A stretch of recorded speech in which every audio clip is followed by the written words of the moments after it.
Ramai yang salah persepsi tentang emas. Ada yang ingat kena ada modal besar baru boleh beli emas.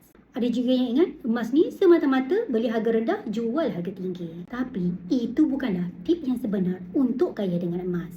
Saya sendiri belajar dengan mentor saya, Tuan Haji Muhammad Zulkifli Syafiee, penulis buku Wang Emas dan Misi Bebas Hutang. Pesan beliau, rahsia kaya dengan emas bukan tentang harga, tapi soal ilmu, disiplin dan konsisten. Dalam tim G100 Public Gold, kami berikan edukasi kepada masyarakat. Penyimpan emas dibimbing terus oleh dealer yang terlatih. Ada 3 rahsia untuk kaya dengan emas. Pertama, ada ilmu simpanan emas. Bila ada ilmu, kita tak akan terjebak dengan skim cepat kaya. Yang kedua, mulakan dulu walaupun kecil. Dengan akaun emas gap, kita boleh bermula serendah RM100. Dari situ, golput gram demi gram ikut kemampuan. Ketiga, konsisten. Setiap bulan, asingkan sekurang-kurangnya 10% daripada gaji ke dalam bentuk emas. Lama-lama, tabungan akan bertambah dan itulah jalan sebenar menuju kekayaan. Kaya bukan soal kereta mewah atau apa yang kita pakai, tapi berapa lama kita mampu bertahan bila tiada pendapatan.